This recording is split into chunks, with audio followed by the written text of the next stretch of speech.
My time as a stripper. Funny thing, right? I was looking through the subreddit thinking, what stories do I have? And then I laughed and realized I just spent 6 months as a stripper. So yeah, I'll post a few stories. Warning, this is a long post, so get your popcorn. Backstory. I live in a big city in Australia, and at the end of the time, in university I was desperately in need for money, and just out of an extremely abusive relationship. Now I am pretty impulsive, and decided to start dancing, as I've actually been thinking about it since I was 14 years old, to get myself through university. It took me a while to find a club, I liked the look of it, but finally settled on one of it. I made a ton of friends, a fuck ton of money, and still had time to get good grades. As far as I was concerned, life was great. Nothing ever creepy happened at the first club I was at. Anyways, one day, I get toxic shock syndrome, and show up to work crying and throwing up, and I was still forced to work. I was so pissed off that I left that club and started dancing at a club that one of my friends worked in. And this is where things started getting sketch. Story 1. Followed by a gang. Me and Jess would always hang out after work, me 19, her 18.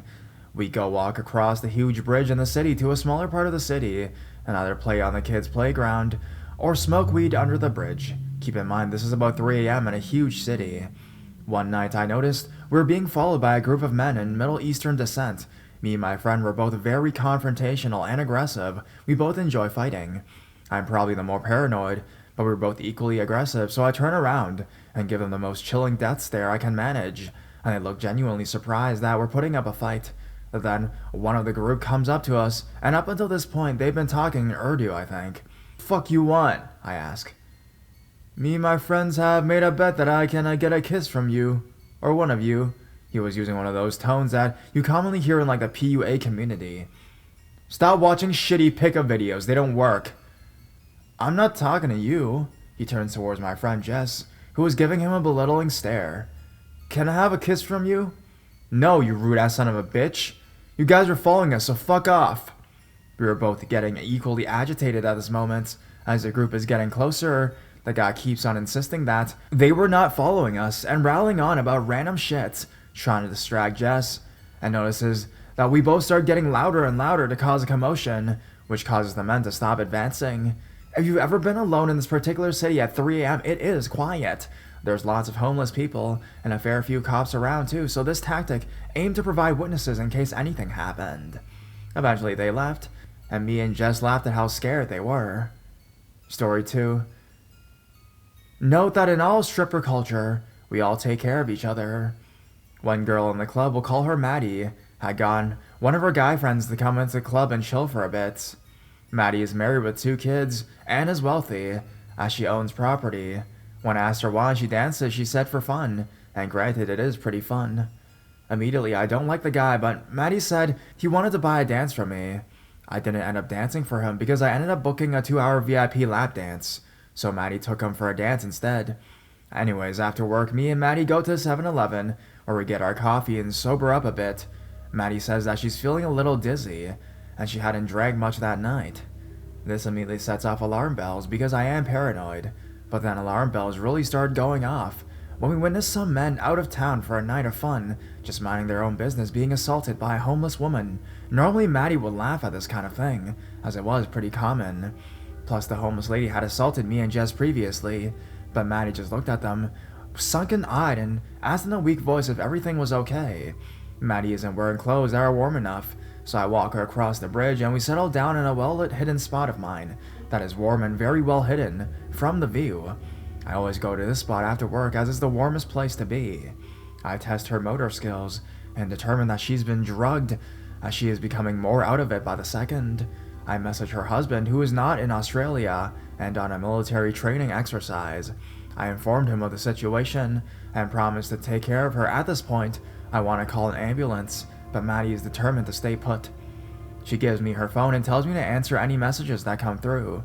Sure enough, the first message I see is on Snapchat from Dave. I should have fucking known. "Where are you? You're not bailing on me, are you?"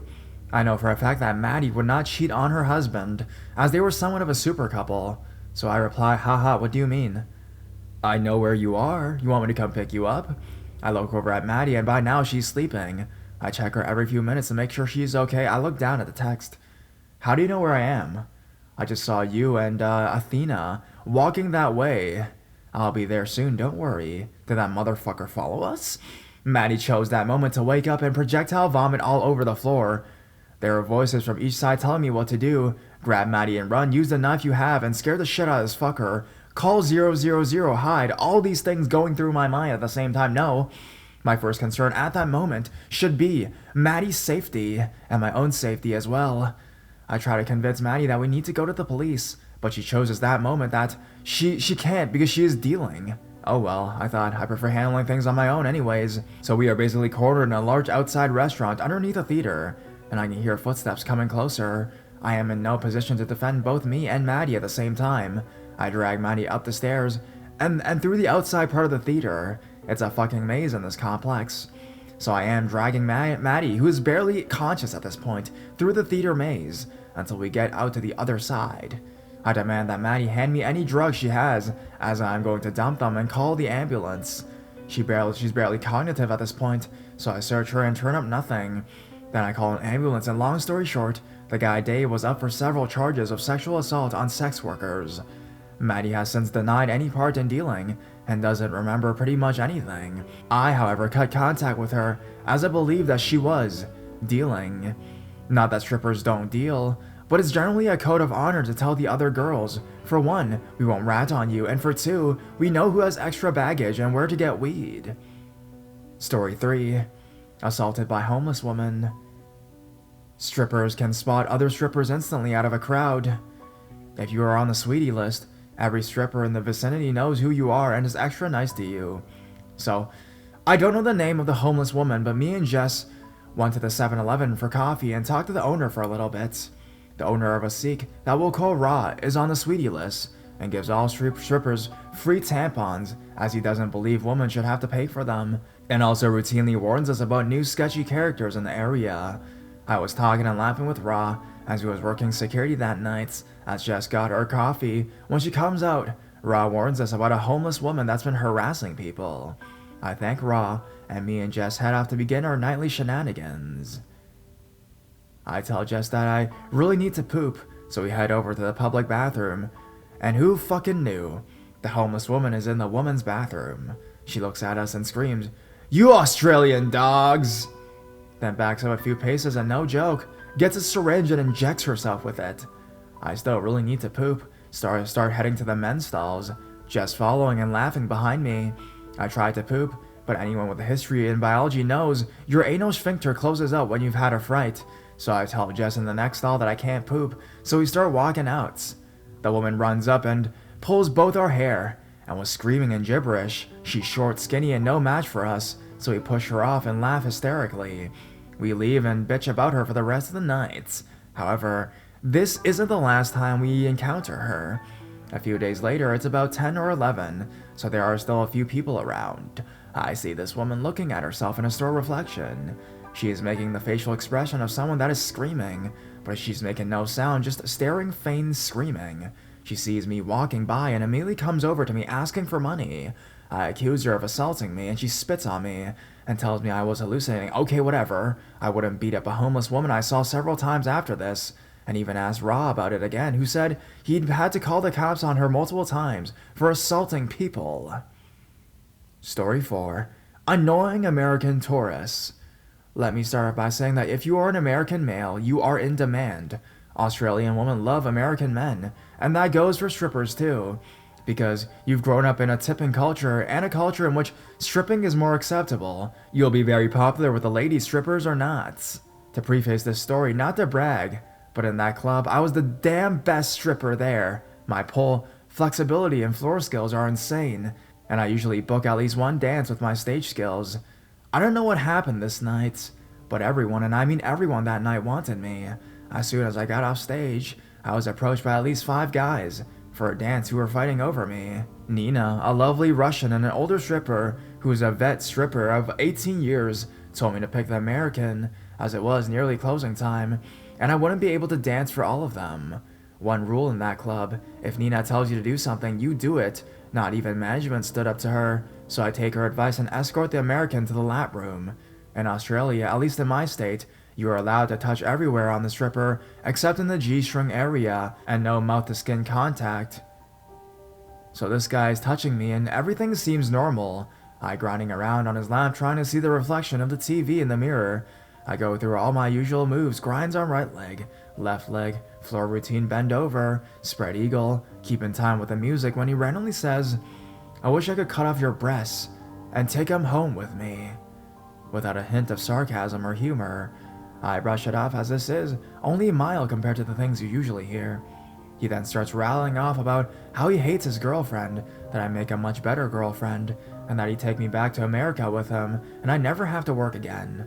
I ignored it, bored, and soon the lap dance ends. So after we come out of the lap room, the club is dead. He starts trying to get me to leave with him. I can't remember most of the conversation, but I remember he was pulling some really emotional bullshit. I remember a few specific things. "I can't even have coffee with you? Do you pull this bullshit with everyone? I was nice to you, I bought a dance. I'm going to wait for you outside." I was tired and pretty drunk, so I literally paid no attention. As I've dealt with this many times before, I know how to handle it. I told my manager about him waiting outside, and she called the police to escort him on. I do my usual routine, walk around the corner to the Pie Face, then go to 7-Eleven for coffee and chat with Raw. So I'm talking with Raw when he asked me if I know that guy outside. Sure enough, it's Desperado watching me. I quickly explain to Raw and he calls the cops, who gives me a ride home. Let me know if you guys want a part 2. I have many more stories like this, some funny, some creepy. Any dancers out there, share your stories.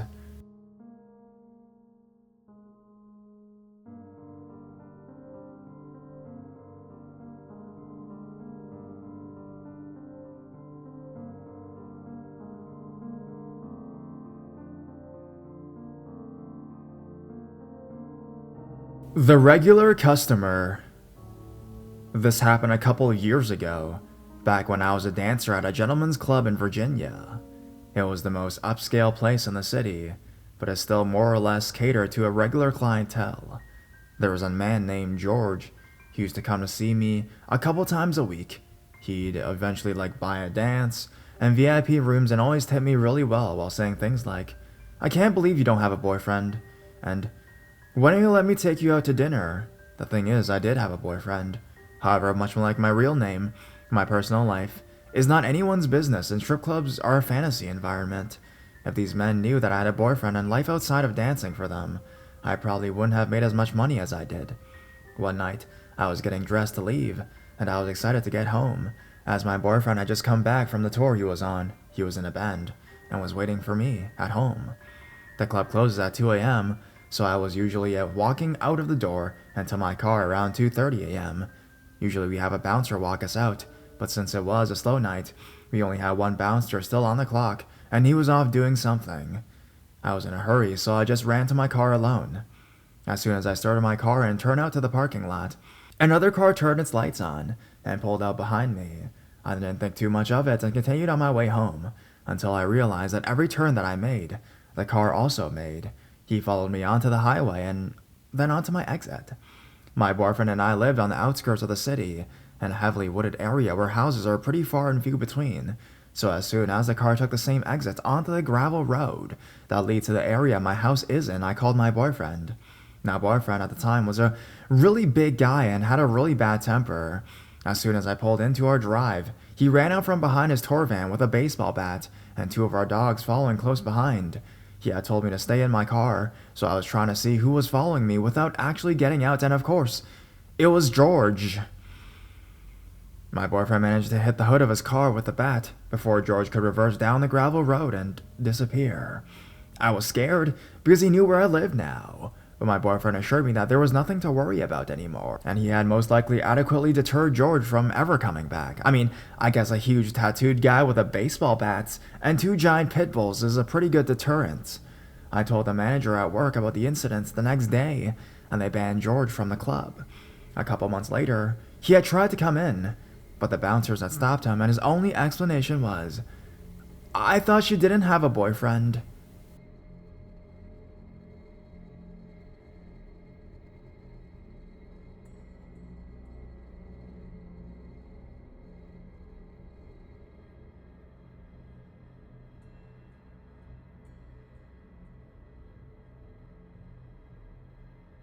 Don't drink anything you didn't open yourself. More than a few years ago, I was working as a burlesque entertainer in a gentleman's club, and was idly sitting at one of the bars one night when a couple came in, not unusual. I had no contact with them, and thought nothing of their being there, until later. A few days after that night, the doorman handed me a piece of paper that had 2 names and phone numbers written on it: Laura and Richard. I was supposed to call one of them, so I called Laura. He told me they had been the couple who had been at the bar the other night, and they noticed me and thought I'd be perfect for a part in a movie Richard was producing. Would I be up for a meeting? Of course I would, who wouldn't? I was told Richard would pick me up at the next night at 7, and to wear something wild. 7 o'clock came the next evening, and I was ready in a white lace dress with ostrich feather trim, when Richard showed up outside my building. So I went down, introduced myself, and got inside the car. We agreed to go to a local bar I knew well for the meeting, but first we had to go back to his place so he could pick up some contracts he'd forgotten, so off we went. We went in the house and came back out with a few manila envelopes and an open bottle of beer, a brand that I didn't drink. Plus, it's against the law to drink alcohol in a vehicle here, so I stuck the beer into the window well of his Jeep and went to the bar. At the bar, he showed me what was supposedly scripts from his movie he was producing, and some contracts, and it looked pretty legit. Richard was very nice and I was interested. I made some plans to go out later with my soon-to-be boyfriend, so I excused myself to go call him on the bar's payphone, and took my Corona that I'd ordered at the bar with me to the bank of phones. As a dancer, I've been taught by the other older girls to never let your drink out of your sight. My boyfriend wanted to get going to another bar, so I went back to the table where Richard was and told him I had to go. He didn't like that, and tried a few different things to get me to go to the movie set with him, saying I could meet Mickey Rourke and check out the sets, but all I really wanted to do was meet my boyfriend, so I declined, took Richard's card, and left. I never heard from Richard again, but a couple months later, the police came around to the bar I was working at. They had 2 big books of mugshots and a stack of Polaroids with them, and they wanted to talk to all of us about a predator couple who had been setting up meetings with dancers by saying they were in the film industry, then drugging and raping them. They showed me the 2 mugshot books and asked if I saw anyone I recognized in the pictures, and I immediately identified Richard and Laura. Then they showed me the Polaroids, which were trophy pictures of the couples in the act of attacking poor drug girls, and asked if I knew any of the victims and where they might find them in order to talk to the girls. I only knew a couple of the women in the photographs, but there were a lot that this happened to. Richard and Laura were persecuted. He went to jail, but she didn't. She was from a pretty wealthy family, and she also turned witness on him. About 12 years after Richard was convicted, I saw in the newspaper that he was up for possibility of parole, so I wrote a letter to the parole board telling the story and urging them not to let him back out, because he's a dangerous offender who should have to stay in prison for the entirety of his sentence. If I had drank that open beer he had handed me in his Jeep on the way to that meeting, I wouldn't have made it to the meeting, and I would probably have ended up in the stack of Polaroids. Girls and guys, always keep your eyes on your drinks. Have fun, but be careful out there.